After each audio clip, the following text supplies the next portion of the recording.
Personnellement, je n'ai pas eu le temps de suivre parce qu'on était occupé à ce qui, à nos yeux, est plus important.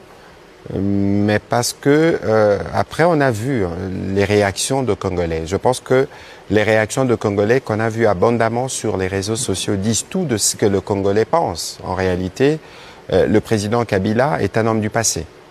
Et un homme du passé qui n'a absolument, dans le contexte actuel, rien à proposer pour l'avenir parce qu'on a vu sa première sortie d'abord dans le Sunday Times en Afrique du Sud, où il a porté son soutien à un mouvement qu'il a lui-même combattu comme président. C'est un ensemble de contradictions qui ressortent, mais bon, nous sommes en démocratie, chacun libre de ses opinions. Nous, pour ce qui nous concerne, nous nous affairons à régler des problèmes qui, malheureusement, il n'a pas pu régler à l'époque. Et le plus important pour nous, comme gouvernement, c'est de nous assurer que chaque jour, nous avançons.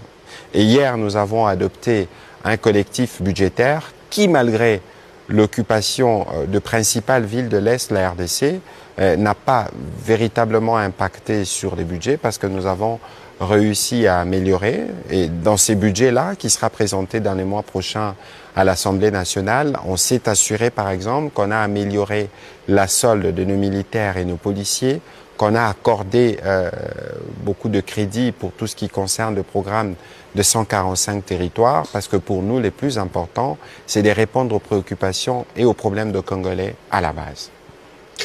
Willy Kalengai. Monsieur le ministre, c'est vrai que vous avez une réponse à la question qui a été posée, mais je voudrais poser une question un peu plus globalisante. Quand nous suivons la situation actuelle, nous voyons les propos des uns des autres, d'abord les propos des opposants, les propos des évêques, les propos même des rebelles. Tout le monde parle de réconciliation nationale. Je voudrais savoir si au sein du gouvernement ou dans l'entendement du gouvernement, il existerait une limite au-delà de laquelle certains comportements seraient inéligibles à la réconciliation. C'est-à-dire, est-ce qu'il y a aujourd'hui des gens qui réclament la réconciliation mais qui ne pourront pas l'obtenir parce qu'ils auraient franchi une limite? Non, il ne nous appartient pas comme gouvernement d'établir cette limite. Parce que vous rebondissez sur la question du président honoraire, il faut regarder ses gesticulations. Aujourd'hui, on ne pourra peut-être pas faire plus de commentaires parce que l'affaire fait l'objet maintenant d'une enquête au niveau de l'auditorat général. Mais lorsque on veut parler des réconciliations, il faut se regarder dans ce que nous disons, il faut se regarder dans notre attitude.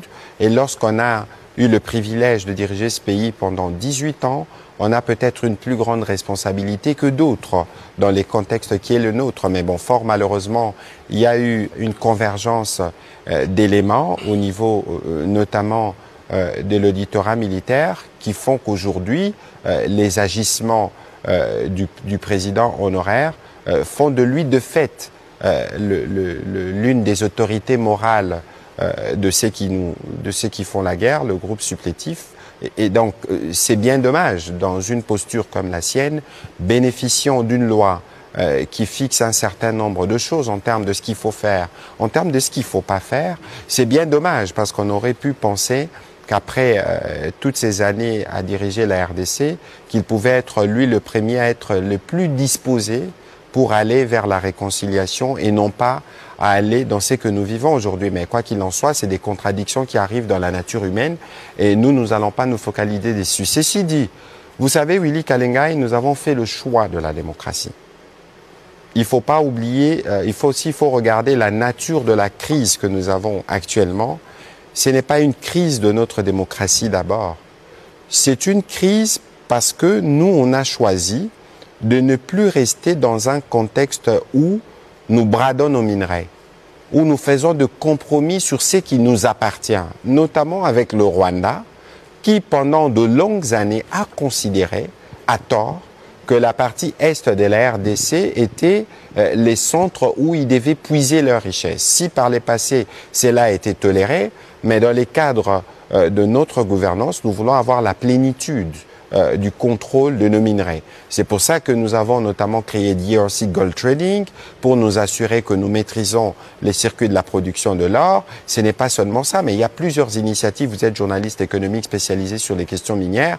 On a toute une stratégie qui devait nous permettre de nous réapproprier, de casser tous les circuits frauduleux mis en place et consolidés évidemment avec la complicité des certains responsables à notre niveau depuis de longues années. C'est ça le choix que nous avons fait. Et si parce qu'on a fait le choix d'avoir un contrôle souverain sur nos ressources et qu'un pays voisin estime qu'il doit faire la guerre parce que c'est par la guerre qu'ils continueront de piller, nous avons dit non. La nature de la crise, elle est celle-là. Nous avions eu des élections en 2023 et tout le monde a vu le sacre, pour ne pas dire le plébiscite, du président de la République qui a été élu de manière inédite. Mais lorsqu'on va dans une élection où vous avez un parti politique qui avait par exemple décidé de ne pas y participer, s'il faut pas le citer, les PPRD, ils ont décidé avec son autorité morale qu'ils ne participeraient pas aux élections. Bon, c'est surprenant d'entendre, de voir qu'il y a dans certains extraits que j'ai vus, parler de restaurer la démocratie, mettre fin à la tyrannie. Mais comment vous faites tout ça lorsque les jeux fixés par la Constitution, le jeu électoral, vous n'y avez pas participé? Et donc aujourd'hui, les frustrations politiciennes des uns et des autres veulent s'y recroquer ou prendre appui sur une crise qui est d'abord sécuritaire et pour laquelle nous sommes dans des sphères pour trouver la solution, avec le renfort des uns et des autres. C'est bien difficile de vouloir, là où nous devions tous être unis d'abord, pour nous assurer que l'intégrité territoriale est restaurée, mais les uns et les autres pensent que c'est le meilleur moment pour eux d'amener à la table les arguments politiciens pour leur positionnement parce que les élections n'ont pas fonctionné. Monsieur le ministre, je voudrais vraiment que vous soyez précis sur la question ici. Dans un pays où il y a eu rupture de coalition, là où il y a eu éloignement des alliés, je voudrais vraiment que vous reveniez sur le terme réconciliation. Vous pensez aujourd'hui que les Congolais n'ont pas besoin de se réconcilier, qu'il n'y a pas de fracture, il n'y a pas de fissure politique dans le pays. Mais regardez, que les hommes politiques n'ont pas besoin de se réconcilier. Non, regardez Willy Kalengai. Et si c'était le cas... Non, il ne faut pas s'y tromper. Ça veut dire que si il y a des gens qui veulent se réconcilier... Pas qui veulent. Non. Le pays a besoin vous parlez, non, attention, oui. Vous parlez des réconciliations, une réconciliation qui viendrait régler quel problème? Si c'est pour régler la frustration des uns des autres, parce que par exemple, on n'a pas participé aux élections, parce qu'on a fait le choix délibéré de ne pas y participer, ou parce qu'on a perdu aux élections, Willy Kalengai, fait une analyse. Il y avait 25 000 candidats. 22 000 candidats s'est réclamé du camp du président Tshisekedi. Lorsque les résultats arrivent, on voit ce qu'il en est. Vous avez parlé des accords qui ont été défaits, mais je suis désolé. En politique, les accords peuvent se faire et se défaire. Mais quelles ont été les motivations qui ont cassé cet accord? Je ne voudrais pas aller dans les détails, mais moi je sais que j'ai appartenu à un groupe qui s'appelait le G13 et qui en avait marre, comme beaucoup de Congolais, de voir le querelle qu'il y avait entre les FCC-Cash à l'époque. Malheureusement, ceux qui ne nous avaient pas entendus à l'époque sont ceux qui aujourd'hui demandent le plus la réconciliation. Alors oui, on veut bien qu'il y ait des réconciliations, mais cette réconciliation doit se faire sur des bases. Je vous donne une illustration, sûrement qu'on en parlera. Tout le monde parle de dialogue. Tout le monde parle, il faut qu'on se retrouve. Mais lorsqu'on se retrouve et qu'on veut parvenir à une réconciliation, on doit être en mesure de faire le bon diagnostic. Et lorsqu'il faut faire le bon diagnostic, ça veut dire qu'il faut appeler les mal par les mal. Est-ce que dans ce que, par exemple, le président honoraire a dit, est-ce qu'il a nommé le Rwanda?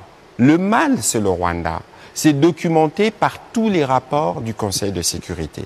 Si on ne veut pas se fier à nos propres rapports, c'est documenté par tous les rapports de pays occidentaux qui ont pris des sanctions. Alors comment ça se fait que vous ne soyez pas en mesure, vous, de lire ces rapports et de partager, ne fût-ce qu'une opinion en disant que l'un des problèmes alors, lorsqu'on doit nous voir, c'est l'attitude inutilement belliqueuse d'un pays voisin. Alors, ceci démontre qu'il y a une complicité parce qu'on veut parfois, on veut contraindre à cette forme de réconciliation dont vous parlez, par la force ou en s'alliant à nos ennemis. Nous sommes en crise. Il y a une grande partie de notre territoire qui est occupée. Bien sûr. Mais il faut quelque part que nous puissions récupérer, n'est-ce pas, ce pan du pays.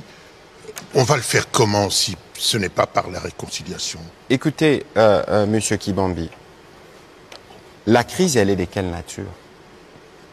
Depuis le mois de juillet 2022, nous sommes sur la table des discussions avec le Rwanda. C'est le Rwanda qui nous fait la guerre. La crise, c'est celle-là. Faut pas se tromper.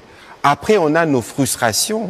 Il n'y a aucun pays où vous irez où vous ne sentirez pas le besoin d'une réconciliation. Quand vous regardez le frustration, par exemple, en France, où une leader a été déclarée inéligible, on pense ceci, on pense cela, mais chaque pays fait face à des situations politiques qui sont celles-là. Les hommes politiques ne sont pas forcément obligés de s'entendre pour ce qui concerne leur ligne politique, mais lorsqu'il s'agit de la menace ou de la survie de ce qui nous unit tous, nous devons être ensemble.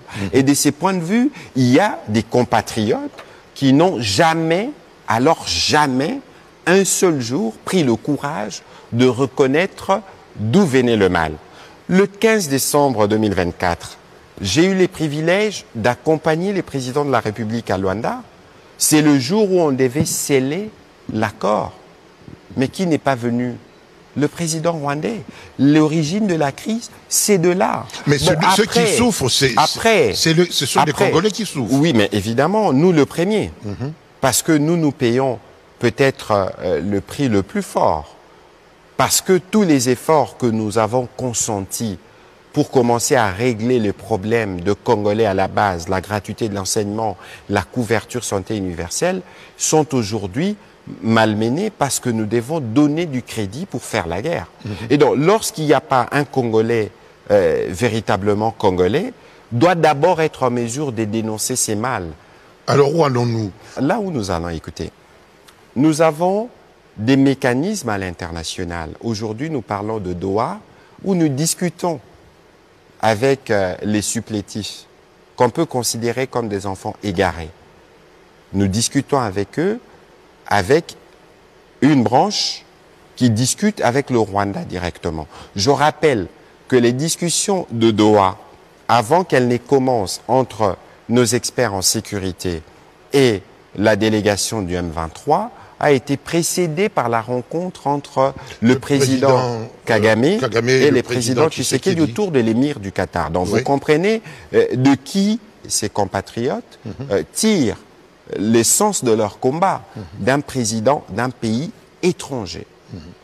Convenons-nous bien, on veut régler les problèmes bilatéraux avec le Rwanda, on veut régler les problèmes avec les supplétifs. Ensuite, en interne, vous avez le président de la République qui a dit et qui a donné mandat à son conseil spécial de faire des consultations pour se dire, écoutez, en interne, s'il y a des problèmes des uns et des autres, venez, parlez-en. Les consultations, c'est une forme de dialogue. Oui, mais les consultations, Baïkaï, je vous passe la parole tout de suite. Les consultations avaient pour objet, pour finalité, de faire un gouvernement, de composer un gouvernement d'union nationale.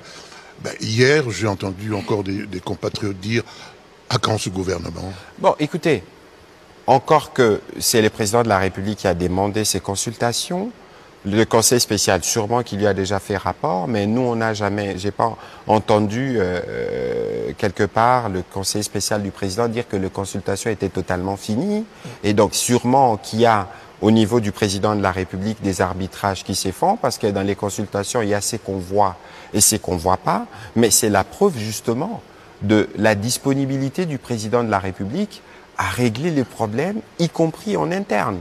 Alors, certains vont revenir pour parler de l'initiative de prêtres de la Senko, mais il ne faut pas oublier Willy Kalengai ou Mbalkaïj, qui a l'article 69 de la Constitution, qui donne au président son rôle d'arbitre qui ne peut pas être subtilisé, passez-moi l'expression entre guillemets, par des prêtres ou des évêques. Simplement parce que nous sommes dans un contexte où le président de la République a de pouvoirs régaliens. Et donc, M.